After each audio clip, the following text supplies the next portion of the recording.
Cash is about to speak to right now. It's Shazam. Thank you so much, Golden Boy. I am once again joined by Shazam after an incredibly dominant 2-0 victory over New Turn. And I'm curious about your thoughts coming into this matchup, particularly after having watched just 2 days ago, this being the team to take down the other North American squad in version 1. How you assessed coming into this matchup, in particular, leaving unbanned what is considered their best map in Bind. Yeah, so we knew they were going to be a scary team to play against because they have a lot of set strats. We actually practiced with them. I think the first day we started practicing here in the quarantine, and they actually surprised us with playing really different from the other regions.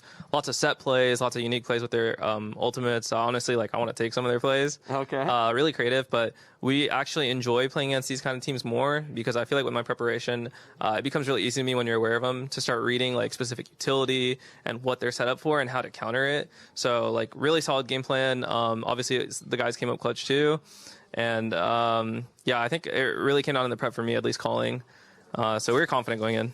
I mean, that said, you mentioned kind of their set plays and their compositions. They're vastly different from what we see in a lot of the other regions. I'm seeing Breach with double duelist and things like that.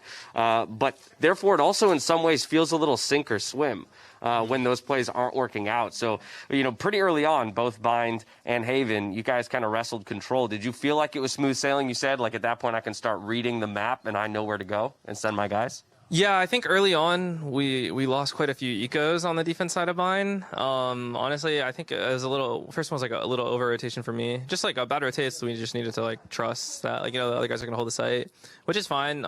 At least the game plan worked, the gun rounds, there were good adjustments. So when it came to Bind, we switched up our ban because we knew Bind, they're undefeated or something, and it's a really good map for them.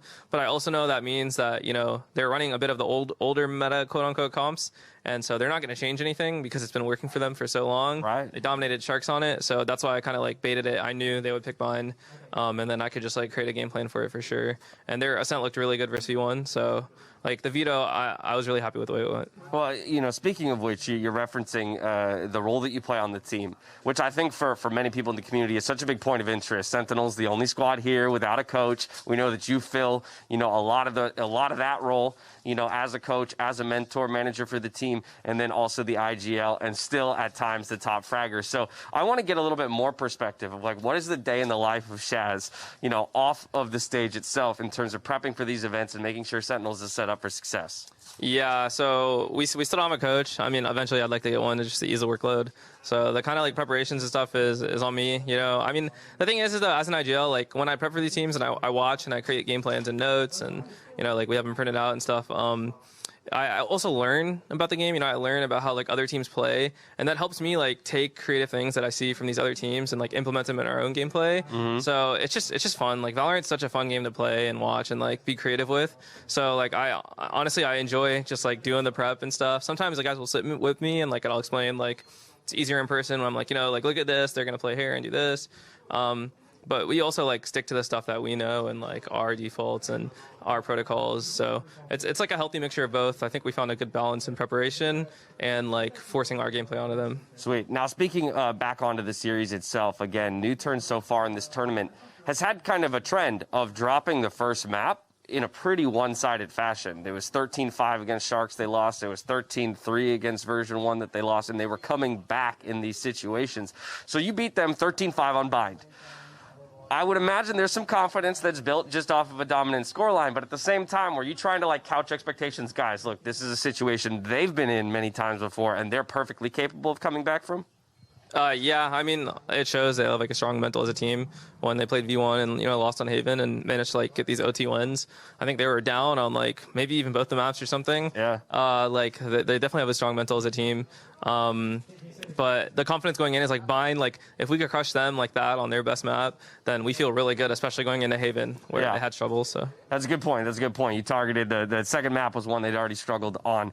Two more questions for you. Again, back in that leadership position, I'm now thinking about the rest of the pieces that you have to work with. So I'm just kind of curious, again, as you look at the different pieces of the puzzles that make up Sentinels. In particular, I'm thinking Tens joining the organization as a leader.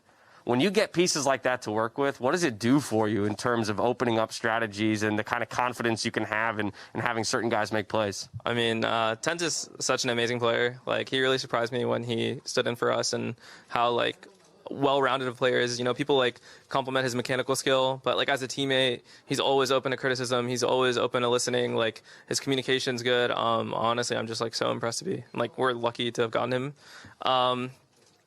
Outside of that, like, you know, sometimes he'll go for his crazier plays, and I'll have to reel him back, like, no, just do this, trust me. And then sometimes, like, I'll be like, all right, go for it, like, do the crazy play, and it works. Like, sometimes you have to let these players do the stuff that might seem a little bit more risky, because that's how you frustrate another team. Like, you get away with a crazy round you probably shouldn't have. Yeah. So that mixture of experience and kind of a young, unbridled talent is so interesting to watch, you know, kind of come into a confluence. But finally, you're at the top of the mountain now, and you're waiting for your opponent in the grand final. So looking down below you, you've got a few teams fighting to make it up there and challenge you overall, but you guys have looked in some ways untested so far with the dominance that you've displayed. What's your message for the teams below you looking to join you up there at the top? Good luck. You're going to need it. I mean, it's a best of 5, and we kind of, like, kept the bind hidden until now. So just, you know, whoever we play, good luck. All right, good luck. You're going to need it. Any idea who you're going to play? I have no idea. I think all 3 of the teams are really strong. Honestly, I expect either Liquid or Fnatic. Both of them seem to have, like, been getting their groove, and I respect both teams. So. All right, well, 3 challengers left looking to fight against Sentinels in that grand final who await them on Sunday. But Shahzam, thank you so much for taking the time to interview with me today. Congratulations on the victory. Thank you, man. Appreciate it. All right, from here, we're heading back to Golden Boy and the crew to close out the day. Thank you so much, Dash, for that. And always a pleasure to hear from Shahzam. And Doug, you got to commend Shahzam's mentality.